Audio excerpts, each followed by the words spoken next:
Bonjour à tous et bienvenue sur un nouveau podcast de Token Talkers. Aujourd'hui, on a la chance de recevoir Luc de Tokeny, qui est un grand amateur de blockchain, de tokenisation.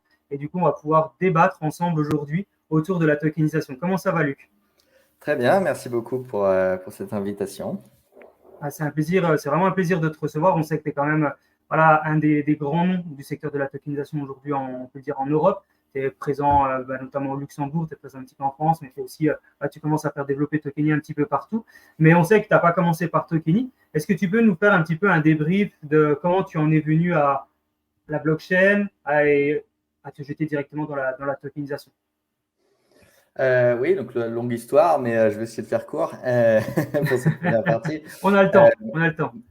et moi, je suis un entrepreneur depuis un petit peu plus de 10 ans maintenant. Je fais des softwares dans diverses industries, au début dans le e-commerce et maintenant donc, dans la finance.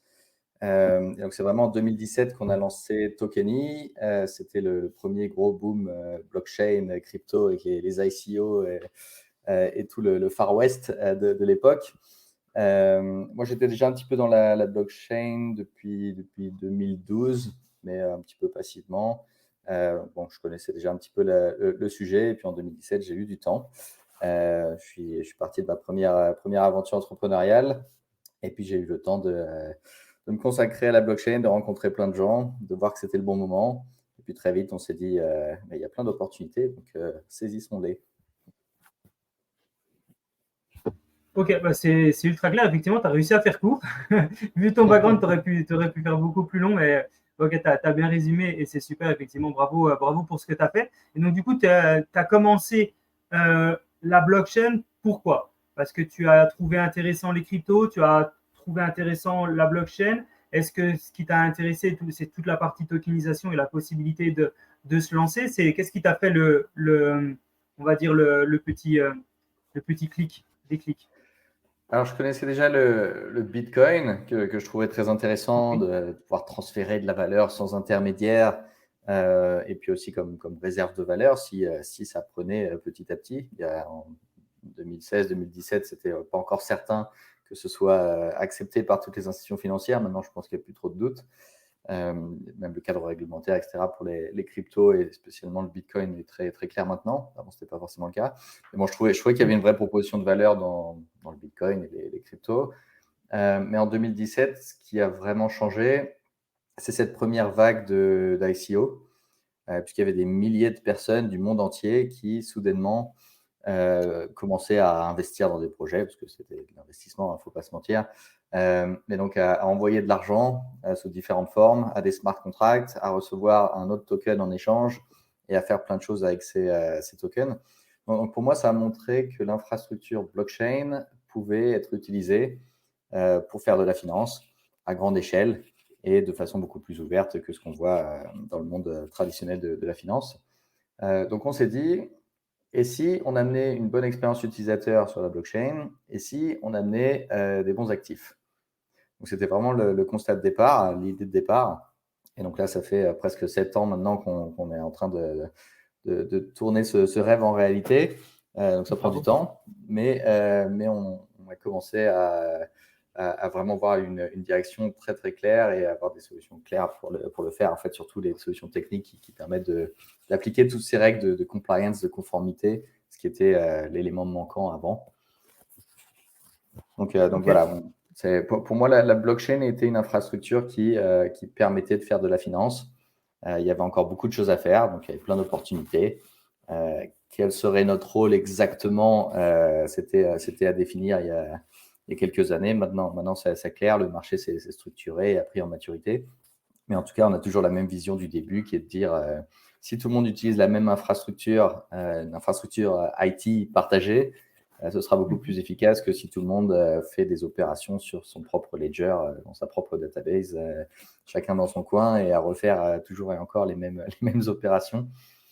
Chaque intermédiaire refait les mêmes opérations, c'est un peu dommage, alors qu'on a ce système qui permet d'amener de la confiance au sein de différents participants d'un réseau. Ok. Bah, bravo, en tout cas, c'est super intéressant. Et donc, du coup, toi, c'est vraiment ton cœur d'activité sur la blockchain, c'est la tokenisation. Félicitations encore pour ce que tu fais. C'est un gros travail qui est fait par Tokeny. Et au jour d'aujourd'hui, donc, ton objectif, c'est tokeniser des produits donc, réels et pour pouvoir donner la possibilité à des investisseurs dans différents pays de venir investir dans les produits que tu proposes. Oui, alors nous, on n'est pas une marketplace. Donc nous, on ne vend Ok. pas de titres tokenisés ou de tokens ou quoi que ce soit. Nous, on est un fournisseur technologique. Donc on fournit les outils en marque blanche à nos clients qui tokenisent des actifs, soit leurs propres actifs, soit des actifs pour le compte de leurs clients à eux. Donc nous, on Ok. est vraiment Donc, toi, tu fais. cette toolbox, un enabler en fait. Ok. Tu fournis une tech en marque blanche pour pouvoir justement pour pouvoir aider les émetteurs à tokeniser soit leurs actifs, leurs produits, leur entreprise, afin de potentiellement lever des fonds. Et donc, du coup, tu es sur différents tokens, c'est aussi bien du security que de l'utility, c'est que de l'utility, tu es un petit peu varié. Alors, on fait surtout des titres financiers, mais pas seulement. Ouais. On peut aussi faire tout ce qui est système de paiement, des systèmes de paiement B2B, des stablecoins, des deposit tokens, il y a plein de noms différents, mais on fait aussi quelques loyalty tokens, des Ouais. programmes comme ça. En fait, on a la particularité de faire des tokens qui sont permissionnés. C'est-à-dire Ok. que ce n'est pas des simples ERC20 que je peux avoir dans mon wallet et envoyer à quelqu'un, n'importe qui. C'est des tokens qui sont un peu plus avancés, un peu plus intelligents et qui comprennent plein de règles de contrôle. Donc, l'émetteur ou des agents qu'il a autorisés peuvent contrôler ces tokens à tout moment. Donc, ils peuvent minter, burner, ils peuvent mettre en pause, ils peuvent récupérer des tokens d'un wallet, ils peuvent faire vraiment plein d'opérations. Et aussi, ils peuvent contrôler les transferts. Donc, il peut définir des règles de compliance qui vont s'auto-exécuter à chaque transfert. Donc ça permet en fait de savoir toujours qui sont les détenteurs des tokens et donc de s'assurer que toute la chaîne de KYC, donc d'identification de ces propriétaires de tokens, est bien respectée. Donc ça ne Ok. correspond pas forcément à tous les use cases. Si on veut faire un token, un utility token de gouvernance sur son protocole, bah, c'est peut-être un petit peu overkill. Par contre, dès qu'on fait des titres financiers, on a plein d'obligations en tant qu'émetteur. On ne peut pas faire de la finance n'importe comment. On est obligé de vérifier que les investisseurs respectent certains critères, qu'ils sont dans la bonne juridiction, qu'ils ont les bonnes accréditations si besoin, etc. Donc, tout ça va être automatiquement enforced, comme on dit en anglais. Je fais d'habitude tout en anglais, donc ça va être difficile de traduire à chaque fois.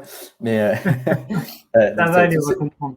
toutes ces règles vont être respectées automatiquement à chaque transfert et à chaque fois qu'il y a des opérations. Donc, tout ça va bien pour des titres financiers parce qu'il y a un émetteur qui est responsable et les investisseurs qui ont des droits légaux. Donc, si quelque chose se passe mal, ils peuvent demander à l'émetteur ce qu'il en est. Donc là, on bénéficie aussi de toute la partie transparence de la blockchain, puisque les investisseurs vont pouvoir voir si quelque chose arrive. Je ne sais pas si demain, il y a 2 fois plus de tokens qui sont mintés et que ce n'est pas censé arriver parce qu'il n'y a pas eu de décision du board pour le faire. L'émetteur ne peut pas dire que ça n'a pas été fait. Ça se voit sur la blockchain.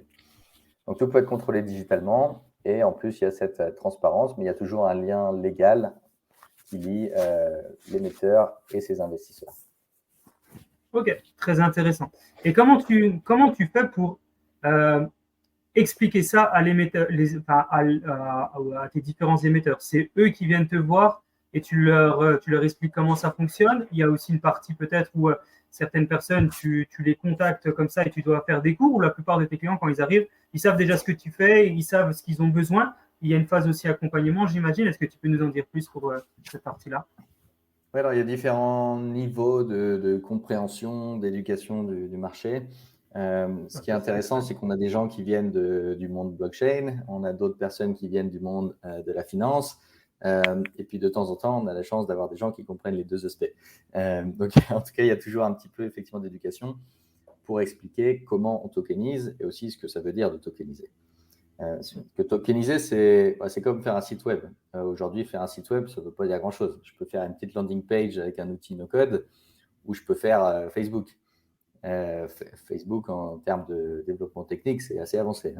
Là, la tokenisation, c'est pareil. On peut faire un petit token ERC20 copiant-collant un petit bout de code qu'on a vu sur YouTube, et ça marche. Un token ERC20, c'est très simple.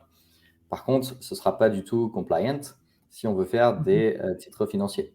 Là, on a besoin de toute une machinerie. Et donc, on a besoin, par exemple, de token ERC3643, qui est le token protocole qu'on a créé, qui est open source, et aussi des outils, du software, de logiciels qui permet de gérer tout ça facilement, même quand on ne comprend rien à la blockchain. Parce que nous, nos opérateurs, c'est des gens qui sont dans la finance, qui doivent faire des opérations financières, de gérer leur registre d'actionnaires, de faire ce qu'on appelle des corporate actions, par exemple distribuer des dividendes ou ce genre d'opérations. Donc, ça doit se traduire en opérations sur la blockchain, mais quand ils utilisent l'outil, ils n'ont pas envie de jouer avec des adresses de wallet à rallonge, etc. Donc, on fait vraiment cette abstraction pour que ce soit très simple à utiliser. Et donc, en général, quand on montre nos outils, c'est beaucoup plus facile d'expliquer à quoi ça sert et comment ça marche, plutôt que de faire trop de théorie. Il y a un point qui est important à expliquer à nos clients, c'est qu'avant de tokeniser, il faut savoir ce qu'on tokenise. Et donc, il y a beaucoup de gens qui viennent avec un actif, par exemple un immeuble. Je veux tokeniser cet immeuble. Oui, très bien, mais en fait, dès qu'il y a du co-ownership, dès qu'il y a plusieurs propriétaires, en général, ce qu'il faut faire, c'est d'abord un véhicule financier qui permet de justement régir ces règles entre les différents propriétaires. En France, on fait très souvent des SCPI pour l'immobilier, par exemple. Et donc, il faut en général encapsuler l'asset, l'actif dans un titre financier. Et ensuite, on tokenise le titre financier. Et ça, souvent, c'est quelque chose qui est méconnu. Quand on a des clients qui viennent de la partie blockchain, ils pensent qu'ils peuvent simplement émettre un NFT et que ce sera légal. Un NFT, c'est quand même compliqué à rendre C'est pas un titre financier. légal. Ouais. C'est clair. C'est clair. Ouais, donc je pense que tu dois avoir vraiment une partie très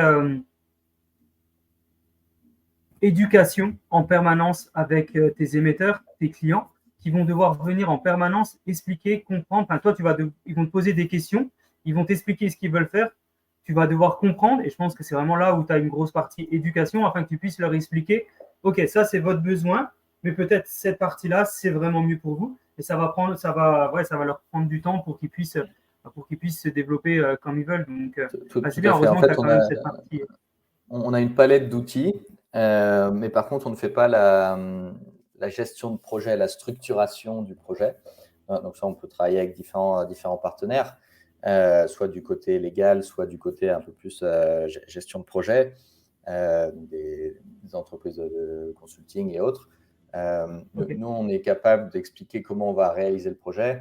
Maintenant, si le titre financier qu'on va tokeniser doit être de l'equity ou une distribution de revenus ou peu importe, nous, on a juste besoin des paramètres pour les implémenter, mais ce n'est pas à nous de décider quelle est la valeur du titre ou comment il doit être structuré. Ok, très, très, très clair. Est-ce que tu peux nous expliquer d'une manière simple, si on peut dire une manière simple, comme tu sais, vraiment vulgariser les choses, est-ce que tu peux nous expliquer d'une manière simple quel est l'impact de Tokeny dans le secteur DLT, donc dans le secteur des registres distribués? Quel est l'impact, comment ça fonctionne et est-ce que tu peux essayer de nous le vulgariser de manière rapide? Oui, donc en fait, on a fait beaucoup de choses dans les 6-7 dernières années. Il y a beaucoup de briques qu'on pensait utiliser. On pensait que ça se développerait sur le marché, et puis finalement, on a dû les faire, les créer. Il y a eu énormément d'innovations côté blockchain, réseau blockchain, technologie blockchain.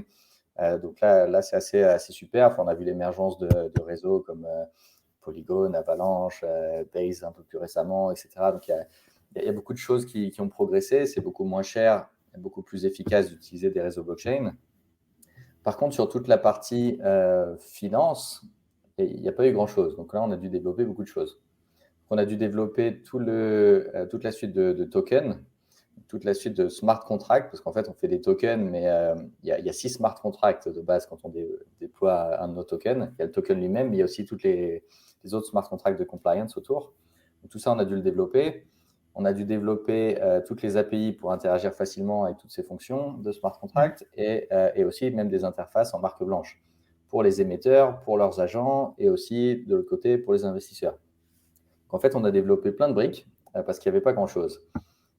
Et c'est pour ça que maintenant, on arrive à un point où en fait, on a assez peu de concurrence sur le marché en tant qu'enterprise grade plateforme, enfin une plateforme qui peut vraiment scaler et répondre à des besoins dans le monde entier sur n'importe quel type d'actif, parce qu'on a développé toute une panoplie d'outils, ce qui n'est pas le cas de beaucoup d'autres.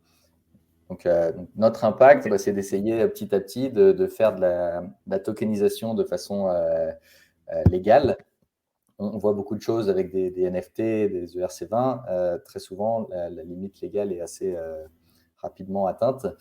Je pense qu'il y a un peu comme on voit maintenant avec les gens qui ont des problèmes avec les ICO d'il y a 5-6 ans. Je pense que dans 5-6 ans, on verra ceux qui ont des problèmes avec la tokenisation un petit peu raccourcie.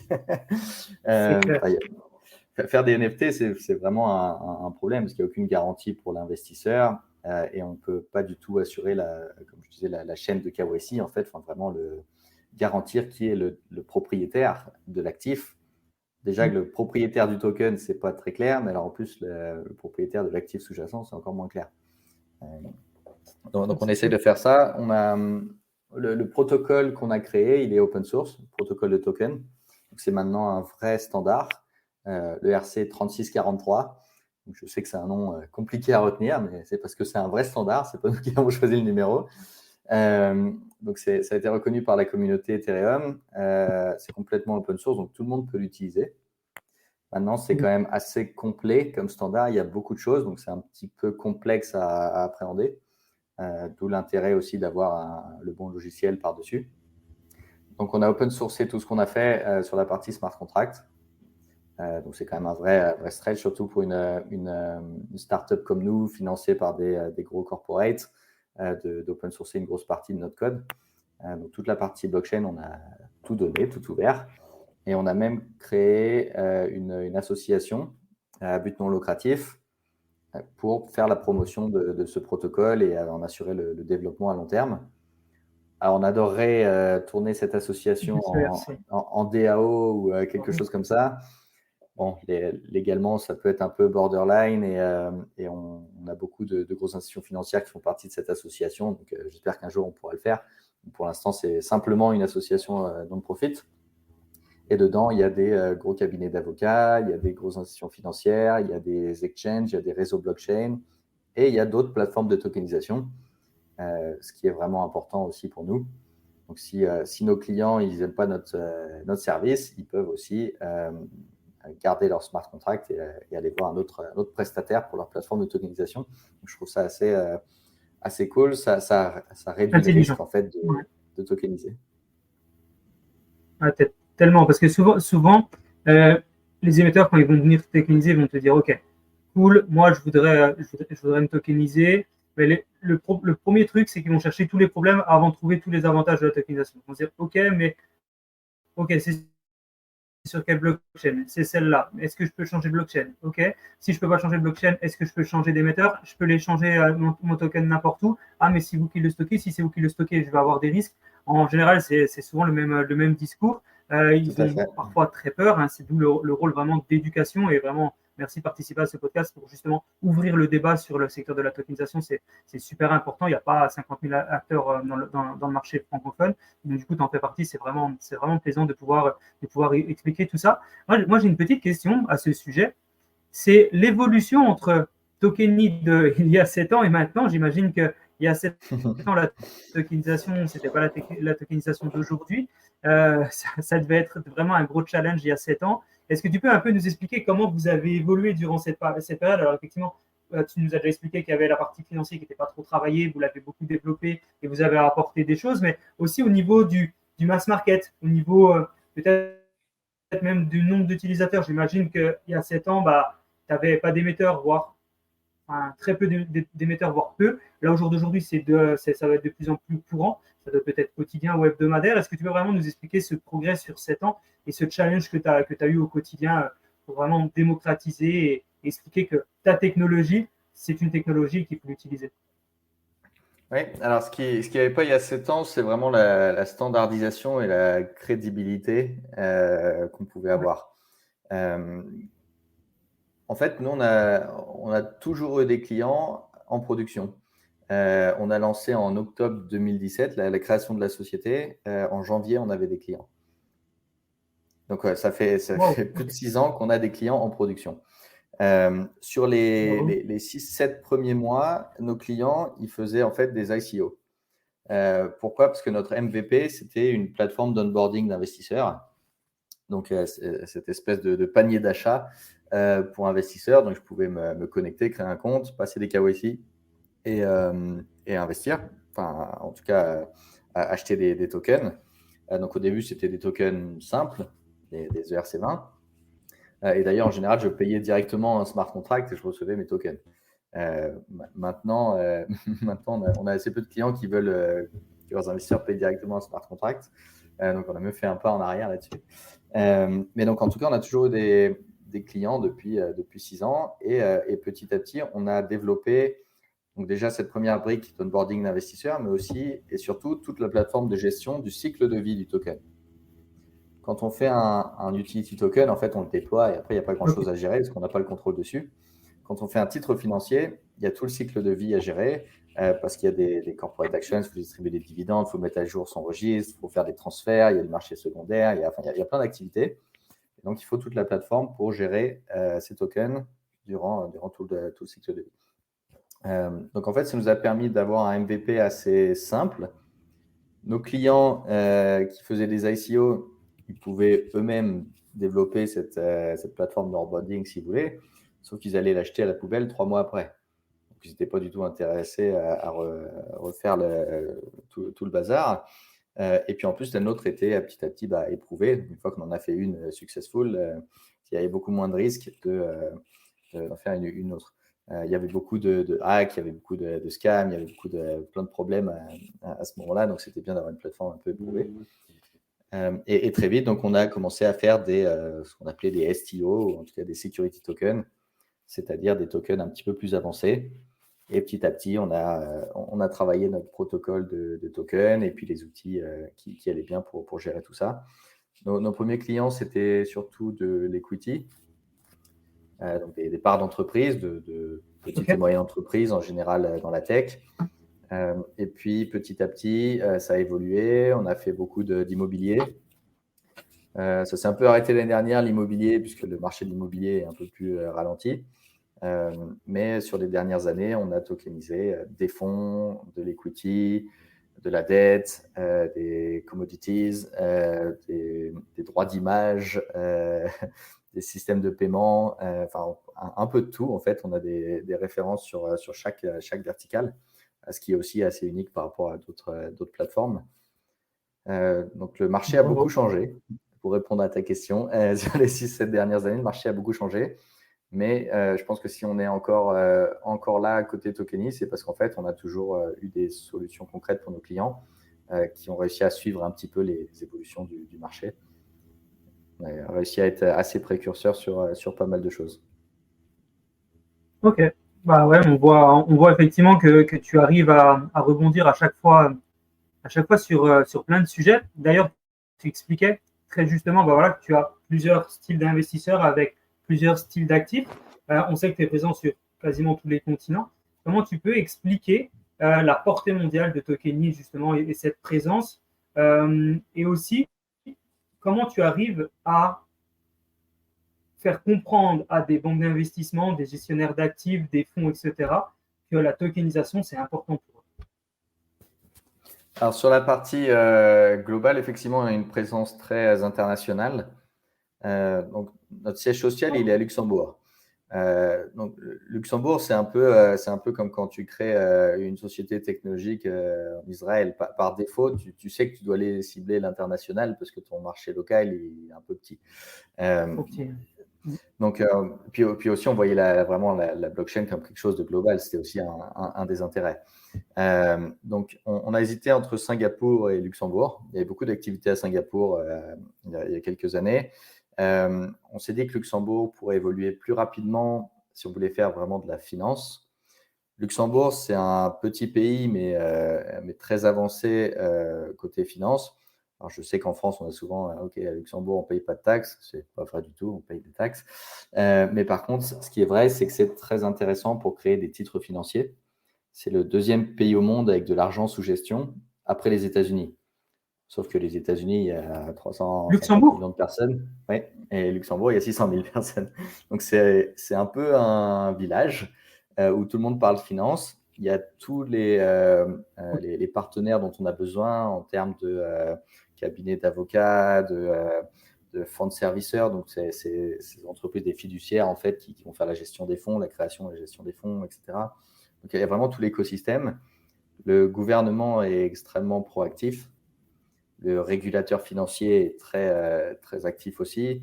Donc voilà, c'était un petit écosystème qui a très vite compris les enjeux, qui était très orienté digitalisation déjà. Et donc, tant que ce n'était pas vraiment des cryptos, mais que c'était de la finance sur la blockchain, il n'y avait pas de problème. Et donc, ils ont très vite fait la distinction.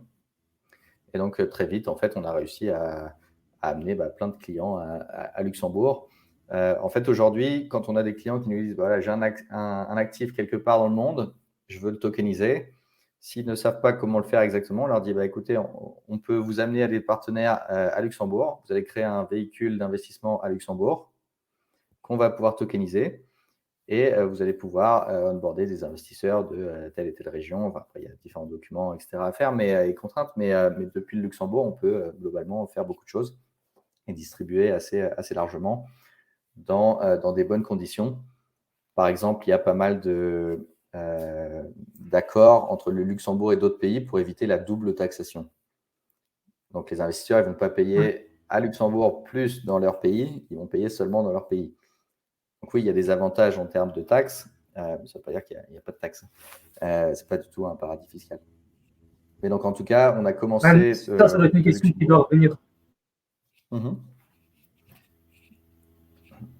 Ah non, mais tu as raison. Je pense que c'est une question qui doit revenir très souvent de tes investisseurs, de dire, OK, si je mets de l'argent dans un SPV luxembourgeois, est-ce que du coup, je vais être imposé sur le SPV luxembourgeois, sur ses dividendes et sur ses résultats, et en plus, dans mon pays de résidence. Et tu fais bien de le préciser du fait que de dire, non, c'est seulement dans votre pays de résidence, ça c'est très intelligent. C'est important. Ça, il y a plein de types de fonds différents, des fonds régulés, des fonds non régulés, des véhicules de titrisation. En fonction du projet, il y a différentes structures qui sont possibles. Mais en tout cas, on amène toujours pas mal de clients à Luxembourg parce qu'il y a tout le bon cadre légal, etc. Maintenant, en fait, grâce à nos outils, nous, ce qu'on dit, c'est qu'on va faire respecter sur la blockchain les règles liées aux titres financiers. Donc, en fait, on n'a pas vraiment besoin de nouvelles réglementations sur les cryptos, sur les digital assets, etc. On dit juste qu'en plus du titre financier, on crée une preuve de propriété sur la blockchain et que dans tous les cas, cette preuve de propriété, elle va respecter toutes les règles des titres financiers. Donc, en fait, ça nous a permis de tokeniser des actifs un peu partout dans le monde. On a des clients sur 5 continents. Dans toutes les juridictions principales pour la finance.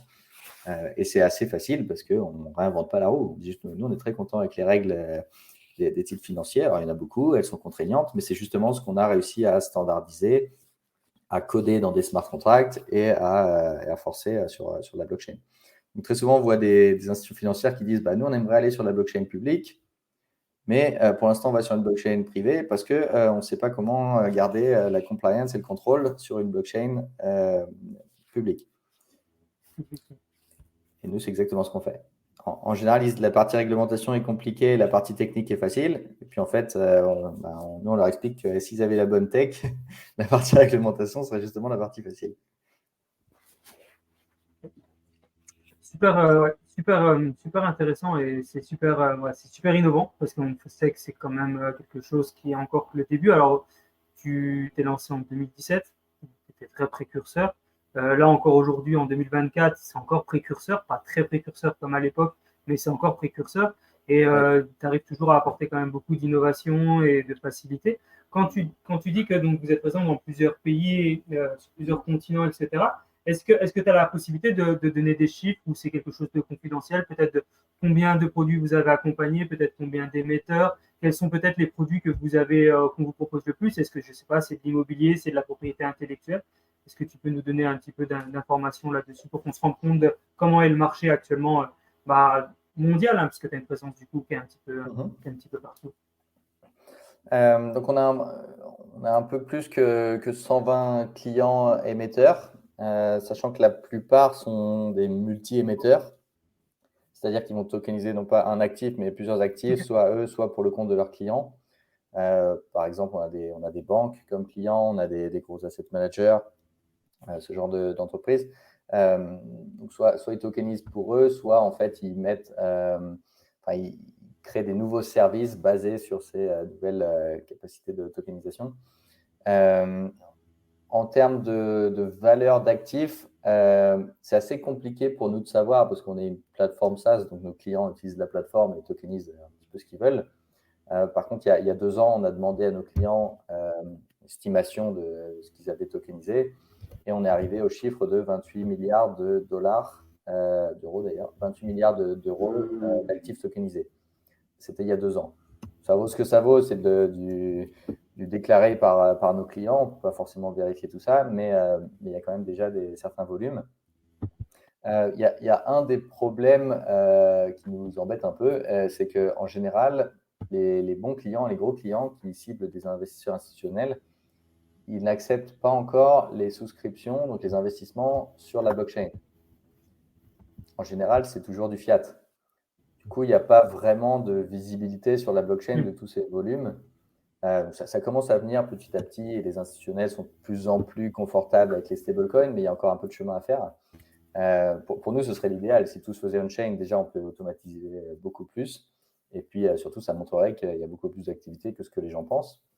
Mais donc, pour l'instant, on a encore beaucoup d'investissements qui sont faits en fiat. Et après, les tokens sont émis évidemment sur la blockchain. Donc, il y a quand même pas mal d'activités. Nous, on se concentre surtout sur les fonds d'investissement. C'est une verticale assez intéressante pour nous. Donc, ces fonds d'investissement, surtout des fonds alternatifs.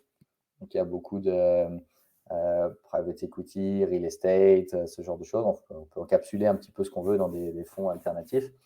Mais sur tout ce qui est alternatif, donc les marchés non cotés, il y a un vrai besoin d'avoir une infrastructure. Et on pense que la blockchain peut être cette infrastructure partagée entre les différentes parties prenantes.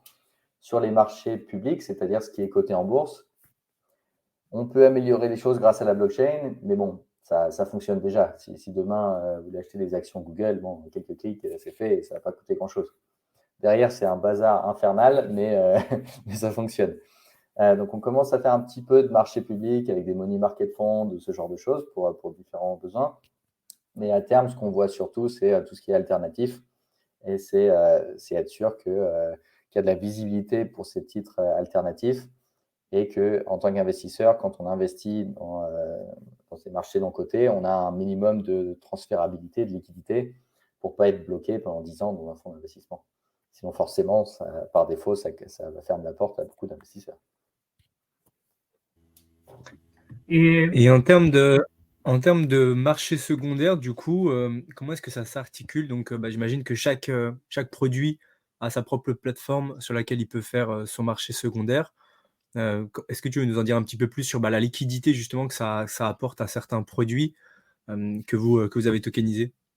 Oui. Le marché secondaire est encore en devenir, hein, ça se fait petit à petit, mais par contre, il y a pas mal d'incompréhension et il se passe beaucoup de choses et il y a différentes réglementations dans le monde entier, dans les différentes régions, donc c'est jamais évident. Grâce à la tokenisation, ce qu'on facilite, c'est la transférabilité. Donc, c'est beaucoup plus facile, une fois que j'ai trouvé un acheteur ou un vendeur, de faire mon settlement, donc de finaliser l'opération. On est capable de le faire en 3 secondes et à un prix complètement dérisoire, alors que très souvent, ça prend des semaines et des semaines, surtout sur les marchés non cotés. Donc ça, c'est amélioré. Par contre, ce qui manque maintenant, c'est de trouver une contrepartie facilement. Et ça, la blockchain peut aider, mais pas tant que ça, en fait. Il nous faut toujours des interfaces et des API et être intégré aux différents réseaux de distribution existants. Donc ça, c'est en devenir. Dans la plupart des régions, pour opérer un exchange, il faut avoir une licence.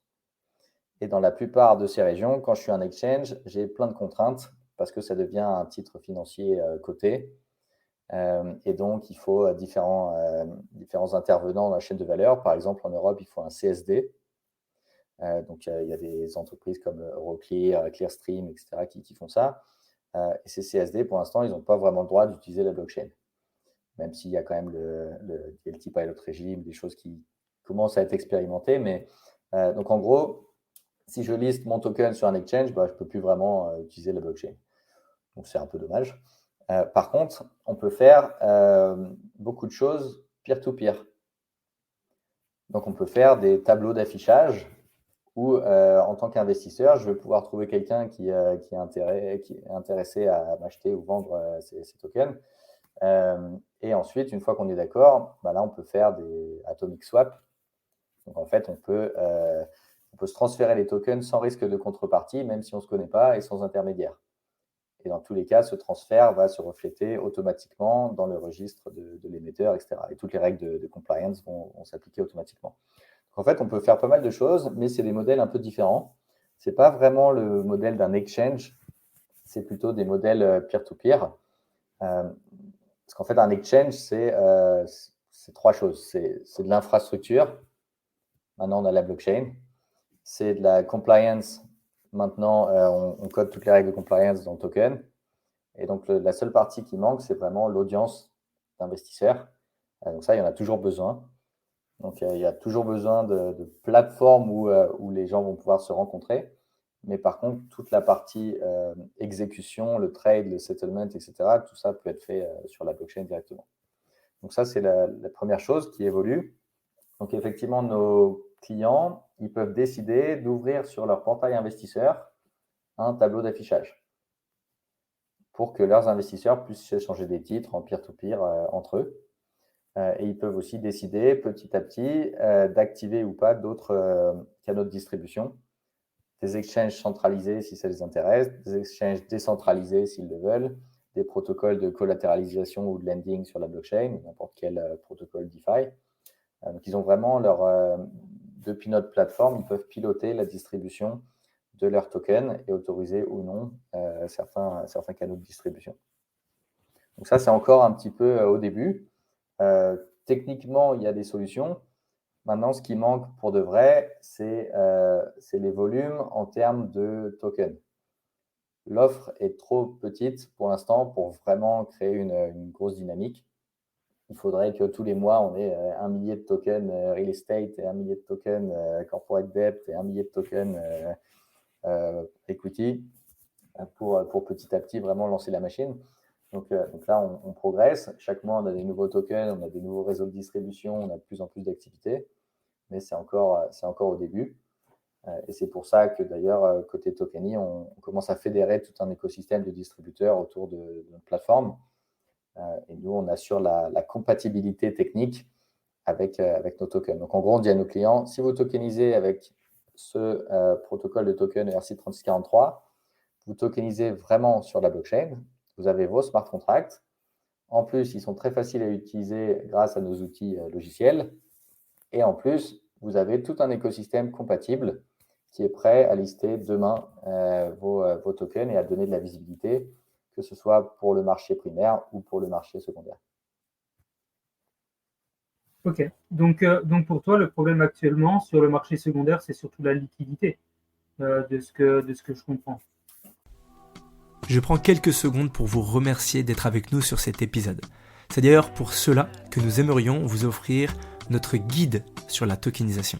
Il est disponible dans le lien en description. Vous allez pouvoir apprendre encore plus sur cette révolution. Si vous voyez de la valeur dans nos conversations et notre contenu, vous pouvez également nous soutenir en laissant 5 étoiles sur votre plateforme d'écoute préférée. Merci, car grâce à vos évaluations, vous nous aidez à toucher encore plus d'auditeurs passionnés comme vous. Reprenons l'épisode. Oui, la liquidité, elle est difficile à amener, surtout sur des marchés non cotés. Par contre, on peut assez rapidement réduire le coût d'illiquidité. Si j'investis dans un fonds real estate, en général, je suis bloqué dedans pendant 5, 7, 10 ans. le temps que le fund manager, il alloue l'argent sur des propriétés, il exploite les immeubles et après il les revend. Donc ça prend du temps. Donc si je veux sortir à la moitié du chemin parce que j'ai besoin de liquidité ou parce que je ne crois plus dans le projet ou peu importe, en fait, je ne peux pas sortir. C'est très compliqué. Ça fait plein d'opérations, c'est pas fait pour ça. L'émetteur, il n'est pas forcément d'accord, etc., etc.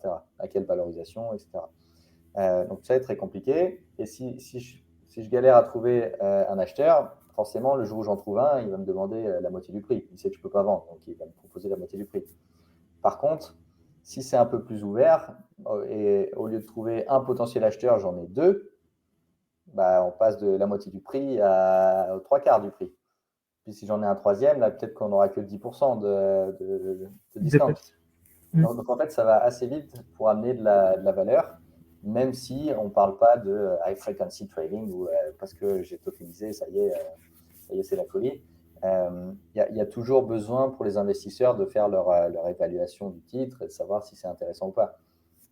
Par contre, ce qui va se passer petit à petit, c'est que les asset managers vont pouvoir gérer toute cette data, parce qu'on commence à enrichir les tokens avec de plus en plus de data, de données, d'informations sur la valorisation, sur les actifs sous-jacents, sur la performance, sur les critères ESG, etc. Donc, de plus en plus, on peut automatiser la gestion et on peut avoir des asset managers qui disent bah, moi, j'investis automatiquement grâce à la programmabilité de la blockchain dans tous les actifs qui sont tel critère.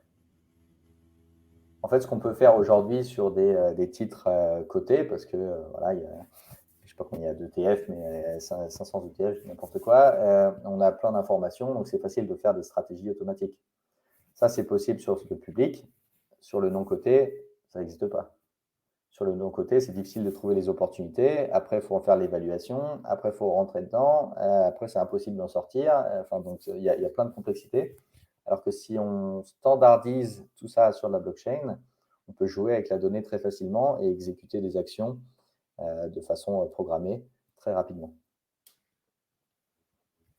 D'accord. Ok. Bah, super intéressant. On peut revenir un peu sur le sujet donc, de l'ERC 3643. Donc, on sait que tu as développé une association. C'est une association ou c'est une fondation? C'est une association à Luxembourg. Ok. Et donc, l'association que tu as fait au Luxembourg, donc, est-ce que tu peux nous expliquer un peu plus ton rôle au sein de cette association et quelles perspectives tu vois par rapport à toi au sein de cette association et quel est son rôle encore plus dans la tokenisation d'actifs? Donc moi, je suis un des cofondateurs, si on veut, de cette association, un des directeurs, et Tokeny est un des membres de l'association.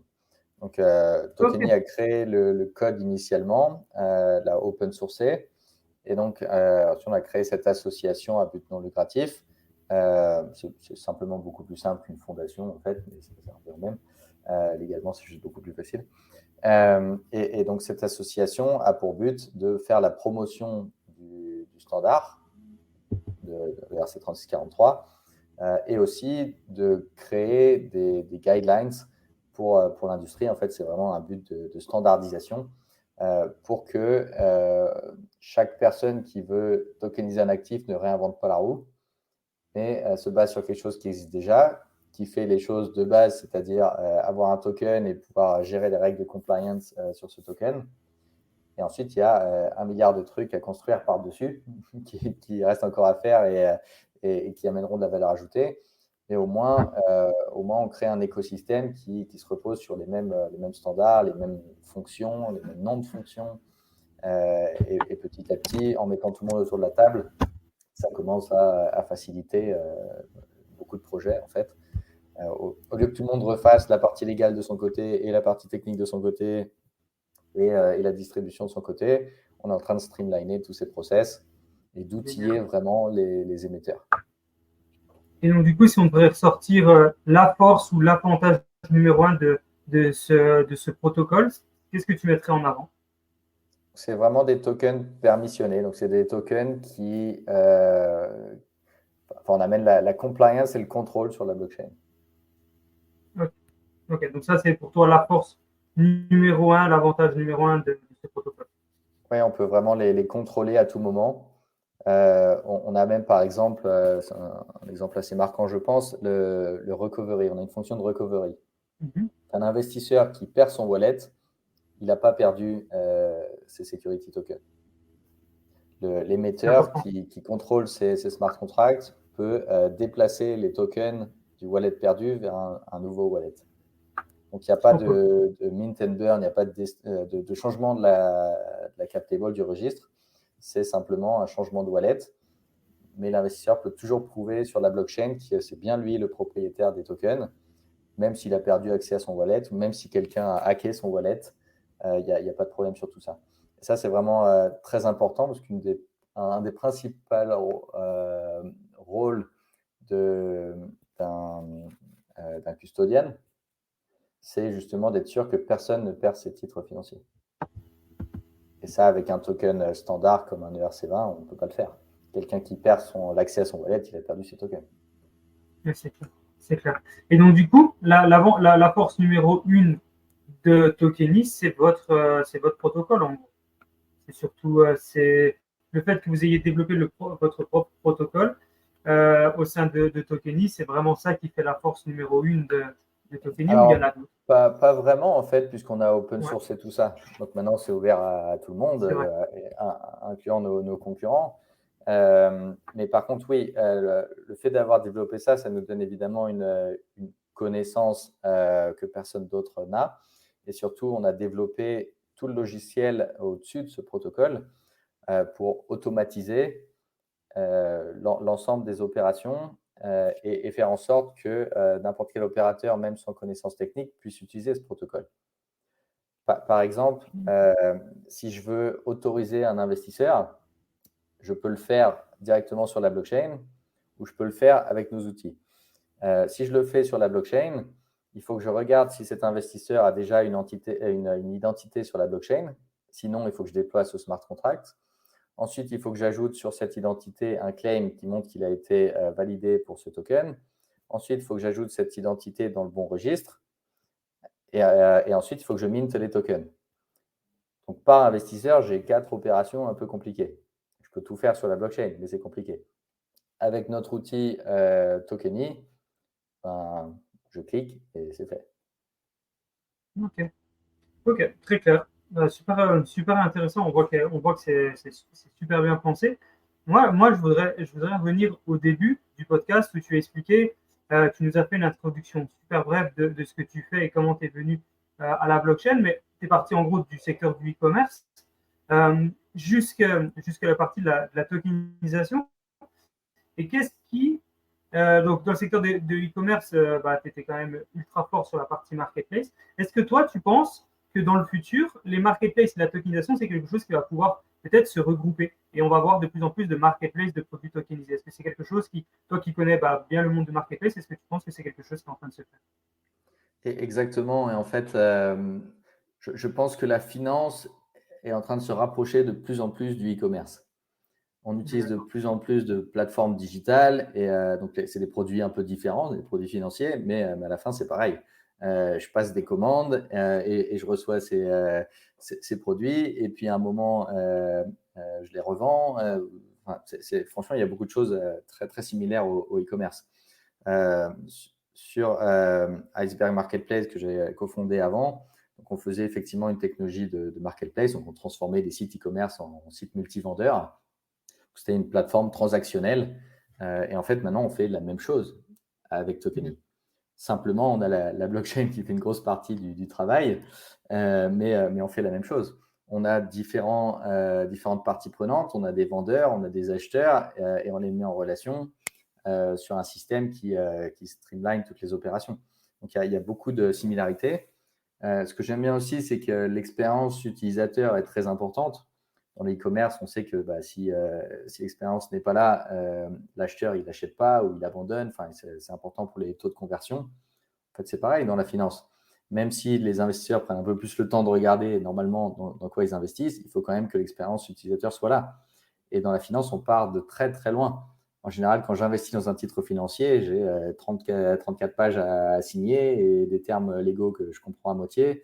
Donc, il y a beaucoup de choses qu'on peut améliorer pour être sûr que les investisseurs aient une bonne expérience complètement digitale et surtout qu'ils reprennent le contrôle de leurs titres financiers. Aujourd'hui, je peux acheter des titres Google et autres via des plateformes, mais pour beaucoup d'investissements, en fait, je vais voir mon banquier et il va me conseiller des choses. Il n'a aucune idée de ce qu'il me vend. Et derrière, il y a 36 intermédiaires. Avec la blockchain, on peut vraiment aller beaucoup plus dans le détail et prendre le contrôle de ce qu'on fait. Moi qui suis dans la crypto depuis longtemps, c'est vraiment la partie que j'apprécie. J'ai besoin de personne pour faire mes investissements. Quand je change d'avis, je peux opérer quelque chose, une transaction en 5 minutes. Tout est beaucoup plus facilement gérable. Je n'ai pas à envoyer un email à mon banquier et attendre que dans les 2 semaines qui viennent, il me réponde. Donc ça, je pense que c'est vraiment quelque chose qui est nécessaire et qui est vraiment demandé, notamment par la nouvelle génération, si je puis dire, qui est ce côté instantané que peut fournir la blockchain et ce côté transparent qui est vraiment, vraiment important. Donc, il y a beaucoup de similarités entre le e-commerce et la tokenisation, en fait. Du coup, oui. Du coup, oui, ça c'est sûr. Et on voit effectivement qu'il y a de plus en plus ce mot de marketplace, tokenisation et tout qui est en train de se développer à droite, à gauche.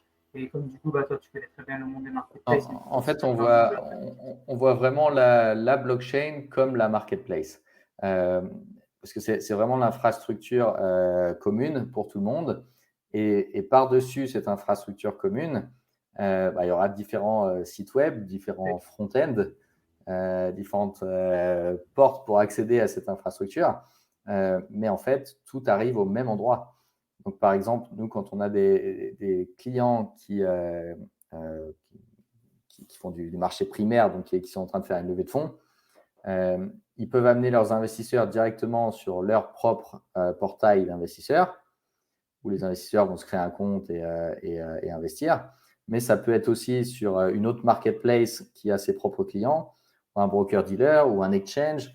Peu importe d'où viennent les investisseurs, ils vont passer une commande qui, en fait, va se retrouver sur le même smart contract, qui émet le token. Donc, tout est en fait centralisé sur la blockchain, même si ça paraît un peu ironique, de partout où vient la commande et de partout d'où viennent ces distributeurs, tout arrive au même endroit qui est sous le contrôle de l'émetteur. Donc, on redonne un peu le pouvoir à l'émetteur et aux investisseurs. Ah non, mais c'est clair.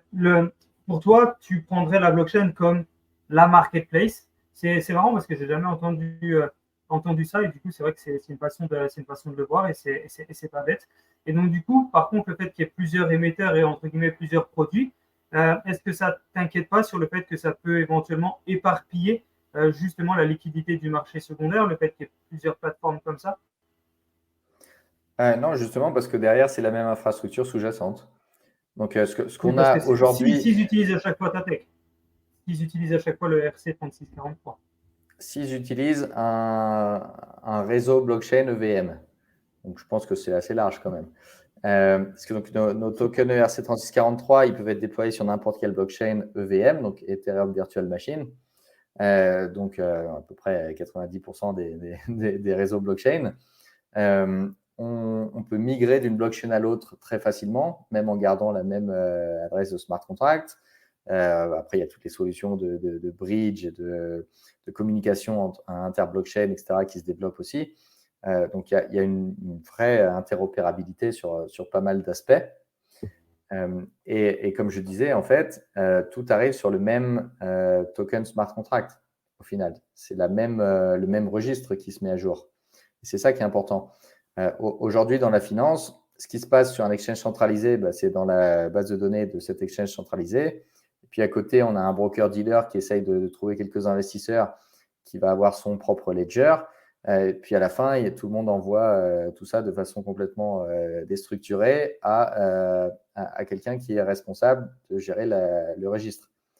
Nous, aujourd'hui, il y a tout qui arrive exactement au même endroit automatiquement. Tout le monde trigger les mêmes fonctions. Ok.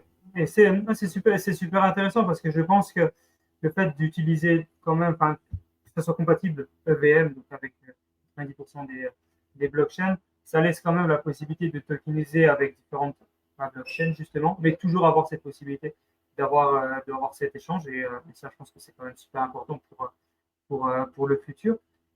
Est-ce que tu peux nous faire un petit peu une perspective un peu élargie de ta vision sur l'écosystème Web3 à l'heure actuelle et la tokenisation? Est-ce que tu peux nous expliquer pour toi c'est quoi l'avenir actuellement du Web3? Est-ce que la direction qu'elle prend pour toi te satisfait? On sait que c'est un paysage en évolution constante. On sait que c'est un paysage qui évolue très très vite. Est-ce que pour l'instant tu vois que ça part dans le bon sens? Tu vois qu'il y a une certaine logique? Est-ce que pour toi il y a des choses qui devraient être encore améliorées? Est-ce que tu peux nous donner un petit peu plus de ton avis sur l'écosystème Web3? Alors, il y a Web3, tokenisation, bien sûr, Metaverse, blockchain, IA, enfin, voilà, c'est assez large le Web3. Mais voilà, est-ce que tu arrives un petit peu à nous donner une vue un peu élargie de ce que tu penses du Web3 actuellement? Ouais, j'adore ce rebranding Web3 parce que crypto, ça avait une mauvaise connotation. Donc là, Tellement. depuis un an ou deux, on a tous migré vers le Web3 qui sonne beaucoup plus créatif, productif que crypto et spéculation crypto. Donc ça, je trouve ça cool. Côté technologie, blockchain et tout ce qui se passe, il y a énormément d'activités, il y a des choses vraiment, vraiment géniales et ça va très très vite. Sur la partie plus use case, c'est toujours un petit peu le Far West. Il y a des choses très intéressantes et des expérimentations et toujours beaucoup de scams. Ce qui est compliqué, c'est que beaucoup ne prennent pas le temps de comprendre ce que ça implique techniquement et du coup ne savent pas trop de quoi ils parlent en fait. Et quand je dis techniquement, c'est plutôt fonctionnellement, même plus que technique. Mais voilà, on voit qu'il y a toujours des tendances. Et cette semaine-là, tout le monde va parler de quelque chose et la semaine d'après, d'autres choses. C'est un peu dommage parce qu'il y a des vrais sujets de fond qui sont importants. Par exemple, tout ce qui est account abstraction, tout ce qui est la notion d'identité sur la blockchain, c'est extrêmement important. Et on n'en parle presque pas parce que c'est un peu compliqué de comprendre ce qu'est une identité et encore plus de comprendre ce qu'est une identité digitale et encore plus ce qu'est une identité digitale sur la blockchain. Mais c'est en fait très important parce que c'est ça qui va faire qu'on va transformer la blockchain en Web 2 ou en Web 3 en fait. C'est comment on contrôle notre compte utilisateur sur la blockchain. Très facilement, on peut dire c'est un peu compliqué, du coup je vais utiliser tel ou tel service et puis demain on sera tous sur le Google de la blockchain, donc ce serait un peu dommage. C'est pas trop le but a priori quand on utilise le blockchain. Donc j'espère qu'on va garder cette décentralisation et surtout que les utilisateurs vont garder le contrôle de ce qu'ils font sur la blockchain. Là, toutes les banques sont en train de regarder comment ils vont nous attribuer des wallets. Bon, je serais très content d'avoir un wallet de la banque, mais par contre, je serais aussi très content de pouvoir envoyer quelque chose sur mon propre wallet et de faire ce que je veux aussi de mon côté. Donc voilà, on va voir comment ça évolue. Mais globalement, il y a toujours beaucoup de créativité et beaucoup de bonnes choses qui se passent. Ça s'accélère. Donc ça, je suis assez content. La partie intelligence artificielle est en train de prendre les spotlights. Donc c'est bien parce que quand il y a trop les spotlights sur la partie Web3, en fait, tout le monde essaye de briller et plus personne ne construit. Donc je suis assez content qu'il y ait une nouvelle tendance pour les Big Four et les grosses entités qui font du consulting et qui font perdre du temps à tout le monde à expliquer des choses qui sont pour dans 10 ans. Là maintenant, sur la partie tokenisation au Web3, il y a des vrais projets, il y a des vraies demandes. Et ça, je trouve ça vraiment, vraiment positif, quoi. Et donc, du coup, en termes de projet demande, il y a quelque chose sur lequel je me pose une question. Quels sont actuellement les principaux défis? Alors, pas du Web3, mais peut-être de tokenier au niveau de la tokenisation. Est-ce qu'il y a des objectifs actuels? Alors, il y a ceux que tu ne peux pas bien sûr dire. Hein, il y a quand même beaucoup de choses qui sont confidentielles et c'est normal. Mais voilà, quels sont des défis actuellement sur lesquels vous travaillez pour les résoudre et pour pouvoir aborder peut-être un nouveau virage? Est-ce Est-ce qu'il y a des défis actuels au sein de Tokeny où tout est passé? Toutes les mauvaises vagues sont passées. Alors techniquement, maintenant, je pense qu'on est très avancé. Il y a encore plein de choses qu'on veut faire, mais les problèmes ne sont pas vraiment là. Les problèmes ne sont pas vraiment côté réglementation, parce que dans la plupart des juridictions, c'est quand même assez clair. Il y a encore un petit peu des choses aux États-Unis, mais sinon, ça va. Donc le vrai challenge, c'est cette standardisation.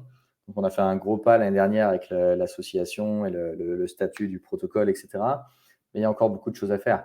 Nous, notre concurrence, c'est les développements internes. Ce n'est pas vraiment les autres solutions de tokenisation, c'est les développements internes. Donc, je suis un gros asset manager et en fait, je n'ai pas vraiment le réflexe d'aller voir une plateforme de tokenisation. Du coup, j'essaye de développer en interne et puis je perds mon temps et puis je fais n'importe quoi. Et puis dans 2 ans, j'en suis toujours au même point ou alors j'en ai conclu que la tokenisation, ce n'était pas pour moi. Parce qu'en fait, ça fait 5-6 ans que les banques et les asset managers, les fonds de serviceurs essayent de faire de la tokenisation. Donc, ils lancent leur propre blockchain privée, ils font plein d'expérimentations et en fait, ils n'y arrivent pas. Nous, on a réussi à montrer qu'on pouvait amener la compliance et le contrôle sur des blockchains publiques, ce qui prend tout son intérêt. Donc là, il faut qu'on fasse en sorte que toutes ces institutions financières aient le réflexe d'utiliser un standard open source et qu'elles aient le réflexe d'utiliser une plateforme de tokenisation qui a déjà fait ses preuves. Et ça nous permettra de faire de la tokenisation en masse et non pas projet après projet, un petit peu comme on le fait depuis 7 ans. Donc là, on est en train de faire des partenariats à grande échelle avec des grosses institutions financières pour être sûr qu'on tokenise des centaines, des milliers de titres financiers et non pas seulement ceux qui veulent lever de l'argent à court terme. Donc, pas mal de grosses choses encore dans le pipe, loin d'être à la fin de l'évolution et félicitations on est vraiment, au Luc. tout début. Ouais, non, mais c'est ça, non, mais vraiment félicitations à toi, tu as vraiment une vision long terme, très long-termiste et ce qui donne envie sûrement aux auditeurs de travailler avec toi en se disant, OK, bon, bah voilà, on a une société qui s'est lancée, qui s'est développée, qui a déjà des points forts, mais elle ne se repose pas sur ses acquis, elle cherche toujours à évoluer encore pour apporter des nouveautés, et ça, félicitations. Et au niveau de la partie réglementaire, est-ce que vous êtes réglementé dans un pays, notamment le Luxembourg, ou comme de toute façon vous êtes que fournisseur de tech, entre guillemets, fournisseur de tech, du coup vous n'en avez pas besoin? Alors c'est ça, tu as très bien compris. Nous, on est un fournisseur de technologie, donc on n'a pas besoin d'être régulé dans chaque pays, un peu comme Microsoft Excel n'est pas régulé et on peut faire de la finance. Donc ça rend notre vie un petit peu plus facile. Malgré tout, on passe beaucoup de temps à rencontrer des régulateurs et à expliquer ce qu'on fait pour leur montrer qu'il n'y a pas besoin de réinventer la roue. Il y a déjà des règles et nous, on peut faire en sorte qu'elles soient respectées sur la blockchain. Donc, quand on explique ce qu'on est capable de faire techniquement, en général, ça facilite énormément le dialogue et surtout le lancement des projets. Puisque si je fais un petit token que je ne vais pas du tout contrôler, ça va être difficile de dire que je fais un titre financier. Le régulateur il va dire oui, mais qui est responsable s'il se passe ça ou ça? Comment vous allez faire telle opération, comment vous allez respecter vos engagements, etc. Donc, il faut avoir la bonne solution technique et ça facilite quand le régulateur a compris qu'on ait la bonne solution technique côté Tokeny. Donc, on a passé beaucoup de temps, on passe toujours beaucoup de temps avec des régulateurs, par exemple à Luxembourg, mais pas seulement, un peu partout en Europe. En France, l'AMF a toujours été très, très ouverte et proactive. On a fait pas mal de rendez-vous à Singapour. En ce moment, on a pas mal de sujets au Moyen-Orient. Voilà, c'est un petit peu partout. Il faut montrer ce qui est possible pour rassurer et expliquer qu'en fait, on peut déjà tokeniser dans leur pays. Et ils arrivent à comprendre, ils arrivent à faire la différence entre émetteurs et fournisseurs de technologie. Est-ce qu'ils arrivent vraiment à scinder en deux en disant, OK, Tokeny, vous fournissez une tech et c'est quelqu'un d'autre qui est l'émetteur et c'est l'émetteur qui doit se réguler très certainement. Bon, ça dépend un petit peu des activités. Est-ce qu'ils arrivent vraiment à faire les choses où ils doivent être souvent en permanence dans chaque pays en train de vous appeler et puis dire, OK, vous, Tokeny, ce que vous faites, c'est vous faites de l'émission de tokens, donc vous êtes dans la crypto et et du coup, si vous êtes dans la crypto, il faut vous réguler? Ou c'est souvent le Non, discours que j'entends, c'est ça n'a rien à voir avec ce que tu fais. c'est assez clair pour eux. Ce que veut savoir un régulateur, c'est qui est responsable de quoi. Comme ça, s'il y a un problème, ils savent où aller. Sur qui taper. Donc nous, en fait, on est plutôt là dans les projets pour expliquer ce qui est possible. Et après, l'émetteur, il va dire, voilà, donc moi, je fais ça en interne. Par contre, toutes ces fonctions, j'externalise à une fiduciaire régulée, par exemple. Et pour la distribution, voici comment ça va marcher. Et puis, on va aussi travailler avec tel ou tel canal de distribution, etc. Voilà. Nous, on est plutôt là pour expliquer ce qui est possible, mais c'est vraiment à l'émetteur d'expliquer son projet et ses différents prestataires, en fait, ses prestataires de services. Donc ça se fait assez bien. Puis comme je disais, en fait, comme on leur montre juste qu'on peut respecter les règles existantes. Donc en général, ça donne pas mal de confort très rapidement. Trop bien. Et au niveau de la classe d'actifs, donc on a parlé un petit peu des classes d'actifs que vous faites. Je voudrais savoir si tu as en tête une classe d'actifs au niveau secteur tokenisé qui est en train d'exploser, ou plutôt qui va exploser dans les prochains mois, voire prochaines années. Est-ce que tu vois une classe d'actifs qui dit ça dans tous les cas, elle est sous-exploitée et dans le futur, elle va exploser? Souvent, quand on parle de tokenisation, là où c'est rendu le plus populaire, c'est l'immobilier. Puis, comme tu dis, maintenant, c'est en train de se calmer parce que l'immobilier, c'est compliqué depuis quelques temps. Est-ce que tu vois une autre classe d'actifs sur lequel les émetteurs vont se lancer et vont faire sûrement des émissions token dans tous les sens? Ou parallèlement, est-ce que tu vois des investisseurs qui commencent à s'exciter un petit peu dans une classe d'actifs? À court terme, on voit beaucoup de Treasury Bills ou Money Market Fund, Ouais. tout simplement parce que les Treasury Bills des États-Unis, notamment, payent 5% sur du dollar annuel, ce qui est plus que ce qu'on trouve sur AV avec tes USDC. Donc oui, il y a pas mal de gens qui investissaient en DeFi qui, du coup, recyclent un peu ça avec des bons du trésor américain tokenisés. Je pense que c'est un petit peu temporaire, honnêtement. Je pense que ce qui va vraiment revenir et ce qui fera vraiment la différence, c'est quand on aura beaucoup de fonds alternatifs tokenisés, parce qu'il y a énormément de fonds intéressants et d'actifs non cotés qui peuvent être empackagés dans des fonds d'investissement alternatifs, qui n'attendent qu'une chose, c'est d'être mis à disposition, d'être proposés aux investisseurs. La part d'alternatives dans les portefeuilles investisseurs est grandissante sur les 10 dernières années. Elle ne fait que croître. C'est plus stable que des titres cotés et les taux de retour sont plus intéressants. Par contre, pour l'instant, c'est inaccessible. Donc, si on arrive avec la tokenisation à rendre tout ça plus transparent, plus accessible, on peut vraiment imaginer que ça va exploser. Game changer, ça sera le game changer. Ok, trop clair. Et donc, toi qui es un gros entrepreneur dans le secteur blockchain Web3 et tu étais aussi avant un gros entrepreneur dans un autre secteur, est-ce que tu peux donner des petits conseils, des sortes d'aspirations pour les jeunes qui veulent se lancer dans le secteur de la blockchain, basé par exemple sur simplement tes expériences et tout ce que tu as appris? Quel conseil tu donnerais tout simplement voilà, aux nouveaux arrivants qui souhaitent se lancer dans ce secteur? En fait, il faut commencer, c'est tout. Ouais. Il faut commencer et itérer. Il y a énormément d'opportunités dans la blockchain. Donc, il faut commencer quelque part et puis proposer des choses, parler aux gens et puis petit à petit itérer pour trouver un besoin qui a besoin d'une solution. C'est aussi simple que ça. Je pense que c'est bien d'avoir une idée de ce qui nous intéresse ou pas. Par exemple, on peut faire plein d'argent sur la blockchain avec les airdrops. Mais bon, aller chercher du airdrop toute la journée, ce n'est pas forcément le plus excitant. Donc, ça dépend. Ça peut en intéresser certains, d'autres pas. Est-ce que c'est plutôt… il faut connaître ses forces, quoi. Est-ce que c'est plutôt je veux créer un software parce que je suis bon en tech, ou est-ce que au contraire je veux plutôt faire un service qui va potentiellement utiliser différents produits derrière. Par exemple, on a des clients qui viennent et qui veulent faire une marketplace d'actifs tokenisés. Il y en a qui veulent tout réinventer la roue et d'autres qui se disent moi, je veux faire le service, donc je vais utiliser une plateforme marque blanche et puis comme ça, je peux lancer demain et je serai beaucoup plus efficace.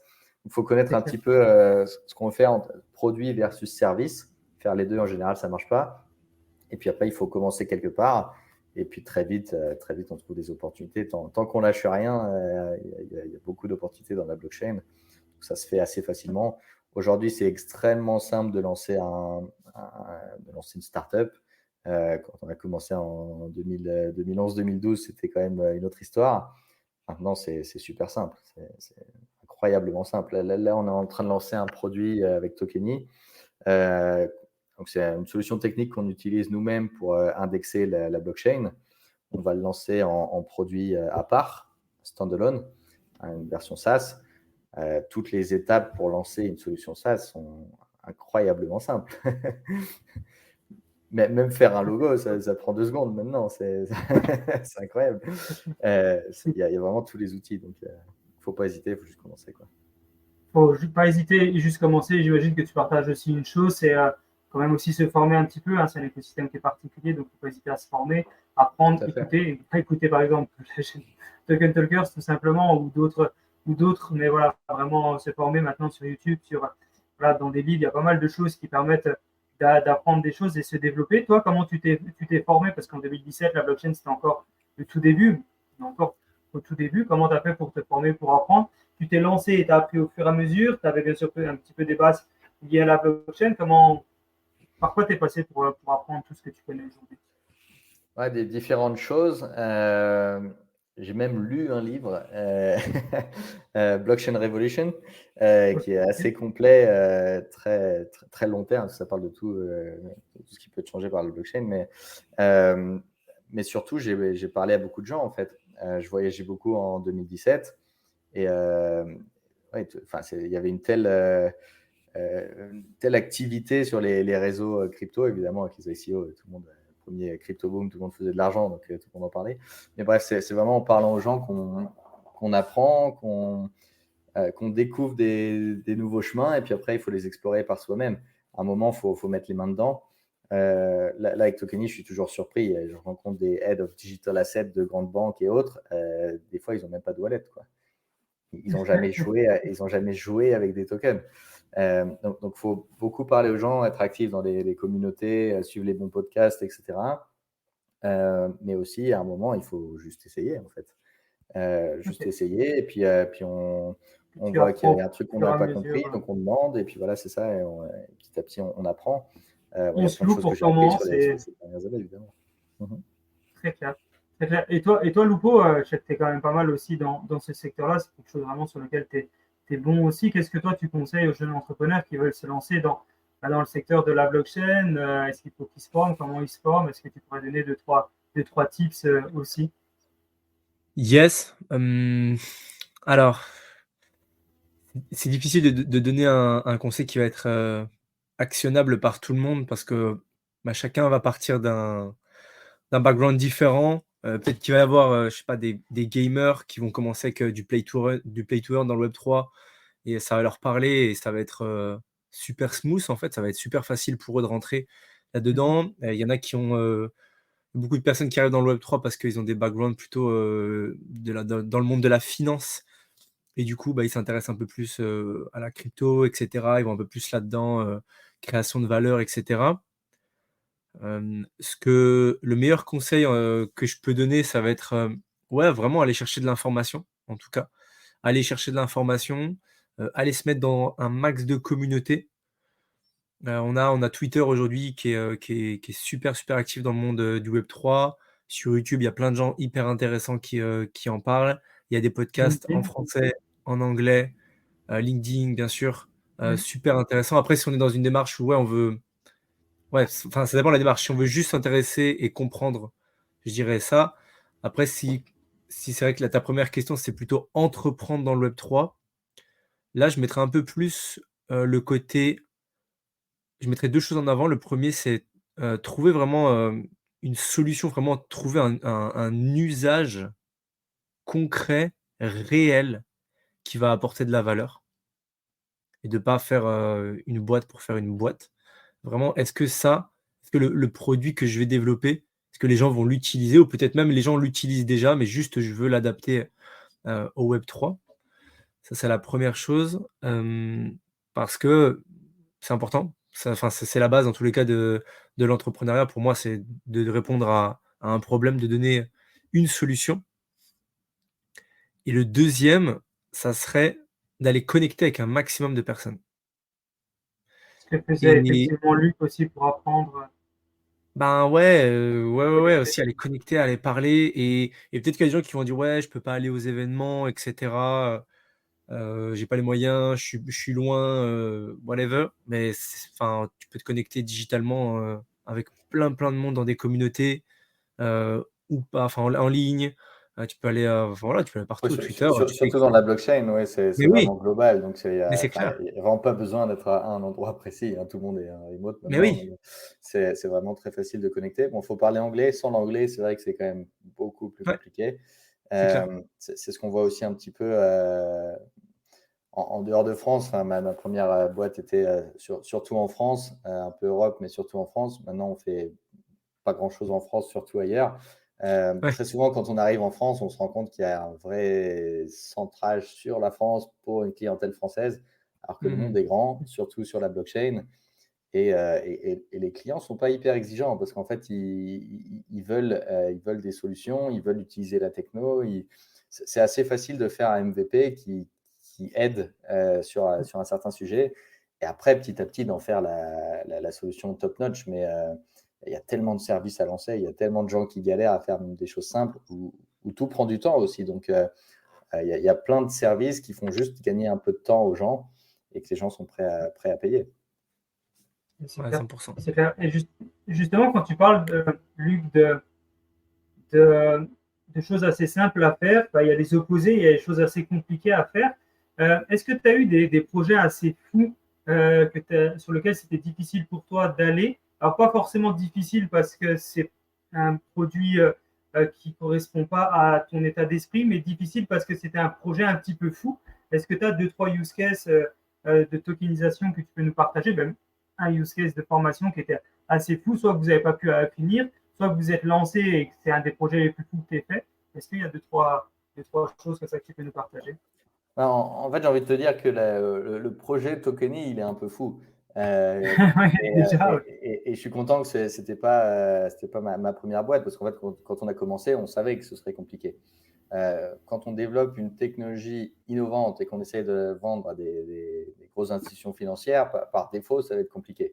Le temps de développer la solution, de prouver qu'elle est mieux que ce qu'ils font, de l'implémenter, les cycles de vente peuvent être longs, etc. Donc, on a fait ça grâce aux plus petits clients, en fait, qu'on a toujours pu aider, et fournir des solutions et développer nos solutions petit à petit. Et maintenant, on peut aller voir les gros en disant, regardez, on a déjà toute cette expérience et déjà tous ces outils. Mais c'est pour ça qu'on a mis des années et des années à en arriver où on en est aujourd'hui. Il y a des business beaucoup plus simples à lancer. Bon, déjà, il y a plein de choses qu'on peut faire avec du no-code maintenant pour lancer un produit. Et on peut aussi vendre beaucoup de services et productiser ce service petit à petit. Mais donc, en tout cas, en général, c'est plus facile au début pour commencer à faire des factures de vendre du service, commencer quelque part, et puis petit à petit, on streamline ses opérations, et puis on lance des produits qu'on vend différemment. Ça, c'est ce que je conseillerais. Nous Tokeny, c'était, voilà, on savait que il y avait des enjeux. On savait qu'à un moment, le marché nous porterait. Là, on arrive à ce moment-là où c'est le bon market timing. Ça a été long. Les trois quarts de nos concurrents sont morts, ont disparu ou ont pivoté entre-temps. On a réussi à tenir le choc. Et maintenant, du coup, on a un boulevard devant nous. Mais c'est assez compliqué. C'est très demandant en termes de capital, de ressources en tout genre. Il faut avoir la bonne équipe. Tout ça a été compliqué. Donc ça c'est notre projet compliqué. En termes de projet de tokenisation, en fait, assez souvent, on dit non quand c'est trop compliqué. Ok, On dit non, on n'est ça pas arrive quand capable même. de vous aider là-dessus. Ou alors ça, c'est intéressant, on va pouvoir mettre les ressources parce qu'on pense qu'après, il y a d'autres personnes qui en auront besoin et donc on va pouvoir réutiliser ce qu'on va coder. Mais nous, on n'est pas une agence de développement, on fait une solution SaaS. Donc, quand c'est une demande trop spécifique en général, on n'est pas les bonnes personnes pour faire ça. Ce qui ne veut pas dire qu'il n'y a pas un intégrateur qui peut se baser sur certains de nos outils pour faire la partie custom. Mais nous, on ne sera pas le bon acteur pour faire cette partie custom. Donc, ça nous est déjà arrivé de refuser des projets.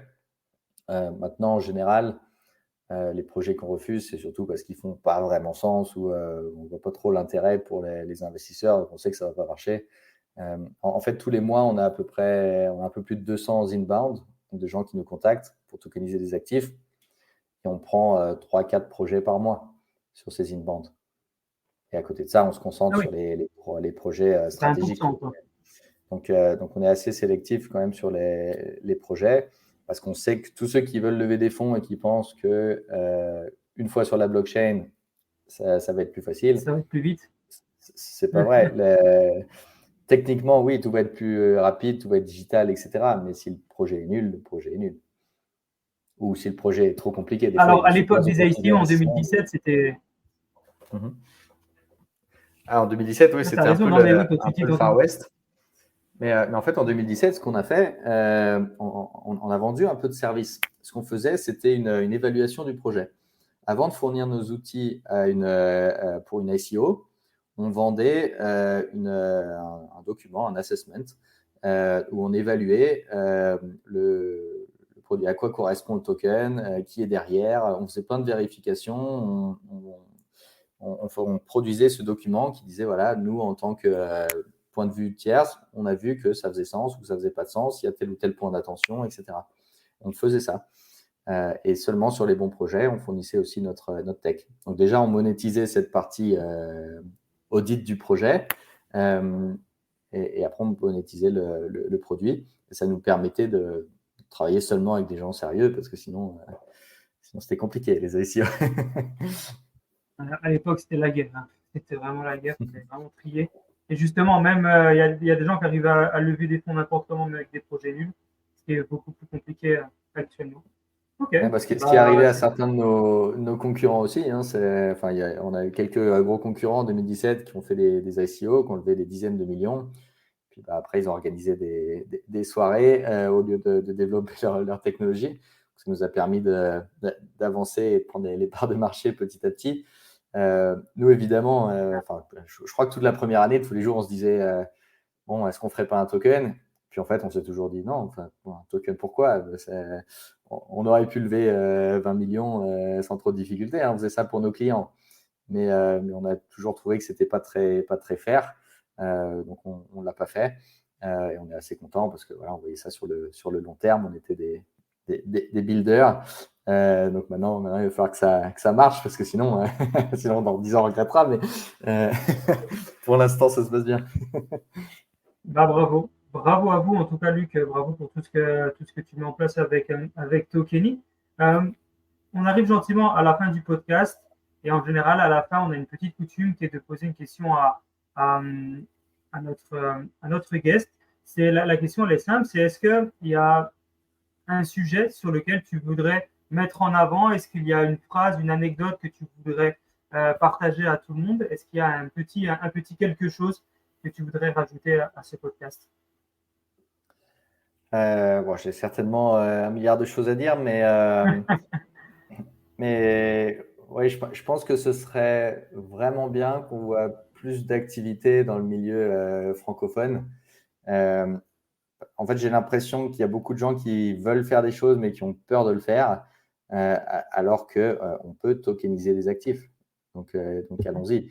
Arrêtons de tourner autour du pot et de parler du DEEP et est-ce que je peux tokeniser ça dans telle règle, etc. On a le droit de faire des titres financiers en France, donc allons-y, tokenisons des actifs et voyons ça de façon internationale, au moins au niveau européen. On a la chance d'avoir un marché européen sur beaucoup de choses, même si la langue peut être un peu une barrière des fois, mais le marché, d'après moi, il est plutôt européen plutôt que national pour la France. Et avec la blockchain, on peut même viser mondialement. Enfin, c'est un des intérêts. Donc, je pense qu'on a tout ce qu'il faut en France pour le faire, à part on est un peu timide en France. Tu crois? Pourtant, il y a des fous quand même. Il y en a qui sont très motivés et déterminés, mais ouais, il y en a beaucoup qui ont je pense que les gens qui ont beaucoup peur en France, c'est l'AMF. Et son rôle, c'est aussi de protéger les investisseurs et d'éviter que n'importe quel projet se lance n'importe comment. Mais j'ai l'impression qu'il y a beaucoup de gens qui ont peur de l'AMF et qui se disent, oh là là, si je me lance, il y a l'AMF qui va me taper dessus, donc je préfère pas démarrer. Non, tu as pas ce sentiment-là? Il faut faire les choses dans l'ordre, mais l'AMF, c'est quand même un des régulateurs qui était le plus proactif. Enfin, nous, ils ont accueilli bras ouverts. Ils nous ont pas du tout fait la leçon, au contraire. Ils nous ont posé des questions. Ils ont vraiment essayé de comprendre, etc. Enfin, il n'y a pas de peur à avoir. Évidemment, il ne faut pas faire des trucs illégaux, mais quand on fait un projet sérieux, au contraire, c'est une aide d'avoir un régulateur qui peut donner son avis et qui peut dire allez plutôt par là que par là-bas. On a vraiment cette relation aussi avec le régulateur à Luxembourg. On aime beaucoup leur proposer, leur expliquer vers où on va, ce qu'on va développer. Et comme ça, ils nous expliquent dans quelle direction on peut aller ou pas.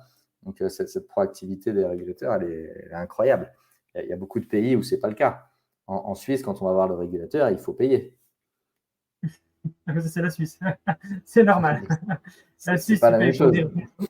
C'est normal. Ok. Voilà, en tout cas, merci pour ce débrief un petit peu, Luc, et merci de nous partager un petit peu ton insight et ton expérience qui est assez immense et assez incroyable dans l'écosystème. C'est des sujets compliqués, donc oui, c'est sûr qu'en 1h30, on ne peut pas faire tout le tour. Donc j'espère que c'était à peu près clair. Mais en tout cas, on en fera un autre, c'est pas grave. Avec plaisir. On en fera un autre, on ira sur d'autres sujets. Dans tous les cas, il y a plein de choses encore à dire, surtout sur le secteur de la tokenisation. En tout cas, vraiment, un grand merci, Luc, pour ton temps, pour ton savoir, pour tout ce que tu as partagé aux auditeurs qui travaillent dans la tokenisation, qui veulent se lancer. En tout cas, merci vraiment pour ça. Et c'était vraiment un plaisir d'échanger avec toi. Merci à vous deux. Merci, Luc. À très vite. Et on vous souhaite une excellente fin de journée pour ceux qui écoutent le podcast. Et on se retrouve prochainement sur un nouveau podcast de la chaîne Token Talkers.